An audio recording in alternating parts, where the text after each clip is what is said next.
Hello everyone. ఇవాల్టి వీడియోలో మనం డైలీ కరెంట్ అఫైర్స్ భాగంగా 13th నవంబర్ 2024కి సంబంధించి కరెంట్ అఫైర్స్ డీటెయిల్స్ అన్ని కూడా చెప్తాను ఈ వీడియోలో. కాబట్టి వీడియోని అయితే స్కిప్ చేయకుండా చూడండి. ఛానల్ని కొత్తగా విజిట్ చేయని వారు ఛానల్ తప్పకుండా సబ్స్క్రైబ్ చేసుకోండి. సో టెలిగ్రామ్ అండ్ వాట్సాప్ గ్రూప్లో కూడా జాయిన్ అయిపోండి. కింద కామెంట్ చేసిన వాటికి లింక్స్ కూడా ఇచ్చేసాను. సో ఇక్కడ మీరు గమనిస్తే మనం ఇప్పుడు 13th నవంబర్ 2024కి సంబంధించి కరెంట్ అఫైర్స్ గురించి అయితే తెలుసుకుంటూ ఉన్నాం. ఫస్ట్ మనం హెడ్లైన్స్ గురించి అయితే తెలుసుకుందాం. దేశంలో అత్యంత శక్తివంతమైన నాయకుడిగా ప్రధాని నరేంద్ర మోదీ. ఆంధ్రప్రదేశ్లో 6 కొత్త విమానాశ్రయాలు. Long range land attack cruise missile క్షిపణి ప్రయోగం విజయవంతం. రోడ్డు ప్రమాదాల మరణాలలో భారత్ అగ్రస్థానం. ఫిలిప్ నోయిస్కు Satyajit Ray life time achievement award. Miss teen universe 2024గా తృష్ణ రే. ఆంధ్రప్రదేశ్లో రిలయన్స్ 65,000 కోట్ల పెట్టుబడి. ఆంధ్రప్రదేశ్ అసెంబ్లీ చీఫ్ విప్గా జీవి ఆంజనేయులు. Headlines number 1. దేశంలో అత్యంత శక్తివంతమైన నాయకుడిగా ప్రధాని నరేంద్ర మోదీ. దేశంలో రాజకీయంగా ప్రధాని నరేంద్ర మోదీ అత్యంత శక్తివంతుడిగా ఉన్నట్లు ఇండియా టుడే ప్రకటించింది. ఆ తర్వాత స్థానాల్లో RSS sir Sam చలాక్ Mohan Bhagwat, హోంమంత్రి అమిత్ షా, లోక్సభలో ప్రతిపక్ష నేత రాహుల్ గాంధీ ఉన్నట్లు తెలిపింది. ఆంధ్రప్రదేశ్ ముఖ్యమంత్రి చంద్రబాబు నాయుడు దేశంలోని అత్యంత శక్తివంతమైన నాయకుల్లో 5వ స్థానంలో, ముఖ్యమంత్రుల్లో అగ్రస్థానంలో ఉన్నట్లు పేర్కొంది. 2024లో దేశంలో ఉన్న రాజకీయ పరిస్థితులు, నాయకుల పనితీరు ఆధారంగా వారి శక్తి సామర్థ్యాలను ఇండియా టుడే అంచనా వేసింది. ప్రధాని నరేంద్ర మోదీ వరుసగా 3వసారి ప్రధానిగా ఎన్నికై 60 ఏళ్ల రికార్డును తిరగరాశారు. రష్యా, ఉక్రెయిన్, ఇజ్రాయిల్ అధినేతలతో ఏకకాలంలో స్నేహబంధాలు కొనసాగిస్తూ భారత ఆర్థిక వ్యవస్థను $4 ట్రిలియన్ స్థాయికి తీసుకెళ్లాడు. దేశంలోని ముఖ్యమంత్రుల్లో అత్యంత శక్తిమంతుడిగా ఆంధ్రప్రదేశ్ ముఖ్యమంత్రి గుర్తింపు పొందారు. 2019 ఎన్నికల్లో ఓటమితో రాష్ట్రంలో అధికారం కోల్పోయి జైలుకెళ్లిన 2024 ఎన్నికల్లో గెలిచి కేంద్ర, రాష్ట్ర ప్రభుత్వాలపై బలమైన పట్టు సాధించారు. మొత్తంగా 16 మంది లోకసభ సభ్యులు కూటమి పార్టీలతో కలిసి రాష్ట్రంలో 21 మంది ఎంపీలను గెలిపించుకొని ఎన్డీఏలో తెదేపాను రెండో పెద్ద పార్టీగా నిలపగలిగారు. Long range land attack cruise missile క్షిపణి ప్రయోగం విజయవంతం. Long range land attack cruise మిస్సైల్ని భారత్ నవంబర్ 12, 2024న విజయవంతంగా పరీక్షించింది. ఇది ఒక దీర్ఘ శ్రేణి క్రూయిజ్ క్షిపణి. ఒడిశా తీరానికి చేరువలో ఇంటిగ్రేటెడ్ టెస్ట్ రేంజ్ నుంచి జరిగిన ఈ ప్రయోగం విజయవంతంగా సాగిందని కేంద్ర రక్షణ మంత్రిత్వ శాఖ పేర్కొంది. డిఆర్డీఓతో కలిసి ఏరోనాటికల్ డెవలప్మెంట్ ఎస్టాబ్లిష్మెంట్ను ఈ క్షిపణి తయారు చేసింది. డిఆర్డీఓకు చెందిన పలు ల్యాబ్లు, ప్రైవేట్ పరిశ్రమలు దీని రూపకల్పనలో పాల్గొన్నాయి. క్షిపణి ఉత్పత్తి బాధ్యతలు హైదరాబాద్లోని భారత డైనమిక్స్ లిమిటెడ్, బెంగళూరులోని సంస్థలు చేపట్టాయి. ఫిలిం నోయిస్కు Satyajit Ray life time achievement award.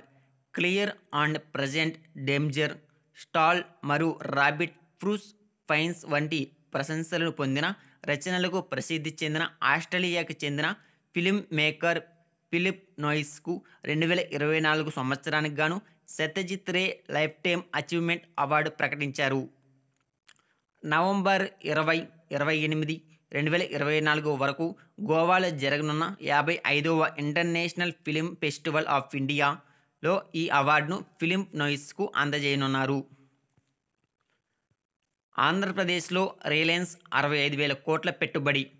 శుద్ధ ఇంధన రంగంలో రిలయన్స్ సంస్థ ఆంధ్రప్రదేశ్ రాష్ట్ర ప్రభుత్వంతో అవగాహన ఒప్పందం కుదుర్చుకుంది. రాష్ట్రంలో 500 ఇంటిగ్రేటెడ్ కంప్రెస్డ్ బయోగ్యాస్ ప్లాంట్లను రిలయన్స్ బయో ఎనర్జీ లిమిటెడ్ ఏర్పాటు చేయనున్నది. ఇందులో 65,000 కోట్ల పెట్టుబడులు పెట్టేలా ఒప్పందాన్ని కుదుర్చుకుంది. రాష్ట్రంలో 8 జిల్లాలలో వీటిని ఏర్పాటు చేయనున్నది. పైలట్ ప్రాజెక్ట్ కింద కాకినాడలో 3, రాజమహేంద్రవరంలో 2, విజయవాడ, కర్నూలు, నెల్లూరులో ఒక్కొక్కటి చొప్పున 8 ప్లాంట్లను ఏర్పాటు చేస్తుంది. 2025 నవంబర్ నాటికి వాటిని ఉత్పత్తిలోకి తెస్తుంది. ప్రకాశం జిల్లా కనిగిరిలో మొదటి ప్లాంట్లకు డిసెంబర్ 28, 2024న శంకుస్థాపన చేయనుంది. దశల వారీగా రాబోయే 4 ఏళ్లలో రాయలసీమ, ఉత్తరాంధ్ర జిల్లాలలో ప్రాజెక్టులను ఏర్పాటు చేయనున్నట్లు రిలయన్స్ పేర్కొంది. కంప్రెస్డ్ బయోగ్యాస్ ప్లాంట్ల ఏర్పాటుతో ప్రయోజనాలు: పర్యావరణ అనుకూలం, కర్బన ఉద్గారాల తగ్గింపు, డీజిల్, పెట్రోల్ వినియోగానికి ప్రత్యామ్నాయం. కంప్రెస్డ్ బయోగ్యాస్ ఉత్పత్తికి వరిగడ్డి, సోయా చెత్త, చెరకు చెత్త, పత్తి గడ్డి, పశువుల పేడ వంటి వినియోగం. ఈ వనరుల నుంచి వాయురహిత విచ్ఛిన్నం ద్వారా సహజంగా గ్యాస్ ఉత్పత్తి అవుతుంది. శుద్ధి చేసిన తర్వాత దీన్ని కుదించి కంప్రెస్డ్ బయోగ్యాస్ అని పిలుస్తారు. ఇందులో 90% కంటే ఎక్కువ స్వచ్ఛమైన మీథేన్ ఉంటుంది. ఇంధనంతో పాటు ఉపఉత్పత్తిగా సేంద్రియ ఎరువులు వస్తాయి. వీటి వాడకంతో నేలలు సారవంతం అవుతాయి. ఈ ఎరువుల నేలల క్షీణతను తగ్గించి మెరుగైన దిగుబడులను అందిస్తాయి. ఆంధ్రప్రదేశ్లో 6 కొత్త విమానాశ్రయాలు. ఆంధ్రప్రదేశ్లో 6 విమానాశ్రయాల అభివృద్ధికి సంబంధించి అధ్యాయానికి 2.27 కోట్ల విడుదల చేయనున్నట్లు పెట్టుబడులు, మౌలిక సదుపాయాల శాఖ మంత్రి బీసీ జనార్దన్ రెడ్డి తెలిపారు. కుప్పం, శ్రీకాకుళం, నాగార్జునసాగర్, తూని, అన్నవరం, తాడేపల్లిగూడెం, ఒంగోలులో విమానాశ్రయాలను అభివృద్ధి చేయాలన్న ప్రతిపాదనలను ప్రభుత్వం పరిశీలిస్తుందని పేర్కొన్నారు. వాటికి సంబంధించిన ప్రతిపాదనలను ఎయిర్ఫోర్స్ అథారిటీ ఆఫ్ ఇండియాకు పంపిందన్నారు. రోడ్డు ప్రమాదాల మరణాలలో భారత్ అగ్రస్థానం. అంతర్జాతీయ రెడ్ ఫెడరేషన్ విడుదల చేసిన ప్రపంచ రోడ్డు గణాంకాల ప్రకారం 2022 ప్రకారం భారతదేశంలో రోడ్డు ప్రమాదాల్లో అత్యధికంగా 1,31,714 మంది మరణించారు. గాయపడిన వారి సంఖ్యలో భారతదేశం ప్రపంచంలో 5వ స్థానంలో నిలిచింది. దేశం మరణాలు, గాయపడిన వారు: భారతదేశం 1,31,714, గాయపడని వారు 3,48,279. చైనా 61,703, గాయపడిన వారు 4,82,333. అమెరికా మరణాలు 38,824, గాయపడిన వారు 22,82,015. ఇండోనేషియా మరణాలు 25,671, గాయపడిన వారు 1,49,817. రష్యా మరణాలు 16,152, గాయపడిన వారు 1,83,040 మంది. Miss teen universe 2024 తృష్ణారే. దక్షిణాఫ్రికాలోని క్లింబరీ నగరం వేదికగా జరిగిన మిస్ టీన్ యూనివర్స్ పోటీలలో భారత్కు చెందిన ఒడిశా సుందరి తృష్ణారే మిస్ టీన్ యూనివర్స్గా నిలిచారు. పేరు దేశానికి చెందిన అన్నే తోర్సేన్, నబీబియాకు చెందిన ప్రెసియస్ ఆండ్రీ 2, 3వ స్థానంలో నిలిచారు. తృష్ణారే భువనేశ్వర్లోని Kalinga institute of industrial technology university fashion technology విద్యార్థిని. 2023 ఏప్రిల్లో జరిగిన మిస్ టీన్ యూనివర్స్ ఇండియా పోటీలో విజేతగా నిలిచారు. ఆంధ్రప్రదేశ్ అసెంబ్లీ చీఫ్ విప్గా జీవి ఆంజనేయులు. ఆంధ్రప్రదేశ్ శాసనసభ, శాసనమండలి చీఫ్ విప్లను రాష్ట్ర ప్రభుత్వం నవంబర్ 12, 2024న ప్రకటించింది. ప్రభుత్వం చీఫ్ విప్గా శాసనసభలో వినకొండ ఎమ్మెల్యే జీవి ఆంజనేయులు, మండలిలో పంచమూర్తి అనురాధను నియమించింది. గతంలో ఎన్నడూ లేని విధంగా రికార్డు స్థాయిలో అసెంబ్లీలో చీఫ్ విప్ సహా 16 మంది, మండలిలో చీఫ్ విప్ సహా 4 విప్లను నియమించింది. చీఫ్ విప్లుగా నియమితులైన వారు ఒక పట్టిక అయితే ఇచ్చారు, గమనిద్దాం. అది కూడా శాసనసభలో ఎమ్మెల్యే పేరు, నియోజకవర్గం. Number 1 GV Anjaneyulu, Vinukonda.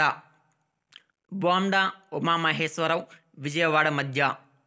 దాట్ల సుబ్బరాజు, మామిడివరం. యానమాల దివ్య, తూని.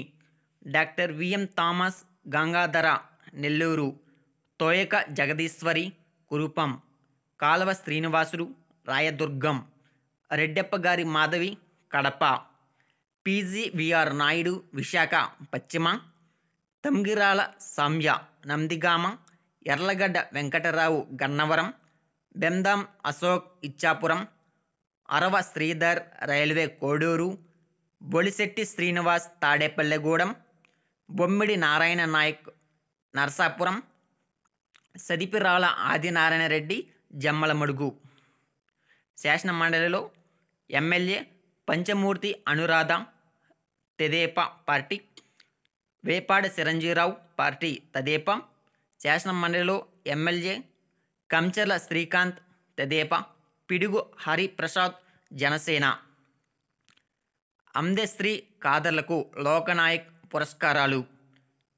కవుల అందె ఎల్లయ్య, ఖాదర్ మహియుద్దీన్ల లోకనాయక్ పురస్కారానికి ఎన్నికయ్యారు. ఈ అవార్డుకి 2 లక్షలు అందజేస్తారు.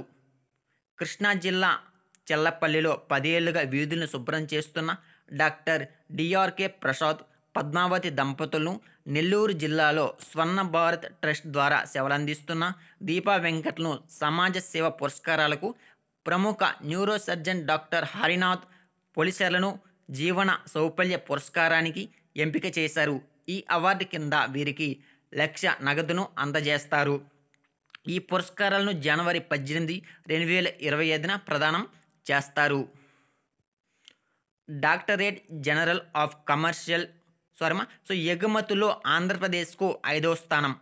Doctorate general of commercial intelligence and statistics రూపొందించిన నివేదిక ప్రకారం 2024 ఏప్రిల్-జూన్ మధ్యకాలంలో భారతదేశం నుంచి అత్యధిక ఎగుమతులు వెళ్ళిన దేశం అమెరికా కాగా, ఆ తర్వాత స్థానాల్లో యుఏఈ, నెదర్లాండ్, యూకే, చైనా ఉన్నాయి. భారతదేశంలో అత్యధిక ఎగుమతులు చేసిన రాష్ట్రం గుజరాత్ కాగా, ఆంధ్రప్రదేశ్ 5వ స్థానంలో నిలిచింది. రాష్ట్రం ఎగుమతుల శాతం: గుజరాత్ 30.18, మహారాష్ట్ర 14.66, తమిళనాడు 10.78, కర్ణాటక 6.75, ఆంధ్రప్రదేశ్ 4.72. మారిషస్ ప్రధానిగా నవీన్ రామ్ గులాం.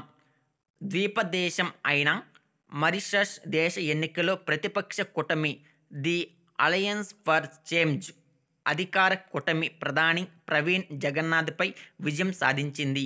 ఈ విజయంతో మారిషస్ ప్రధానిగా నవీన్ రామ్ గులాం ప్రమాణ స్వీకారం చేయనున్నారు. నవీన్ రామ్ గులాం గతంలో మారిషస్ ప్రధానిగా 2 సార్లు పనిచేశారు.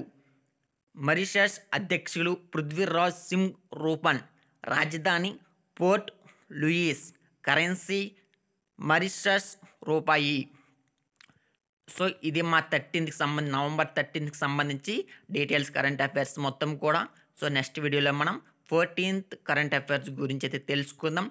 ఈ వీడియో మీకు ఉపయోగపడింది అనుకుంటే వీడియోని తప్పకుండా లైక్ చేయండి, ఛానల్ సబ్స్క్రైబ్ చేసుకోండి. అదేవిధంగా మీకు కాంపిటేటివ్ ఎగ్జామ్స్ సంబంధించి ఎలాంటి వీడియోస్ కావాలి అయినా, కరెంట్ అఫైర్స్ వీడియోస్ అయినా సరే, అదేవిధంగా బిట్ పేపర్స్ అయినా సరే, రీజనింగ్, అర్థమెటిక్స్, మీ కాంపిటేటివ్ ఎగ్జామ్స్ సంబంధించి ఎలాంటి డీటెయిల్స్ కావాలైనా కామెంట్ చేయండి. దాన్ని బట్టి మీకు ఎలాంటి వీడియో చేయాలి అనేసి మాకైతే అర్థమవుతుంది.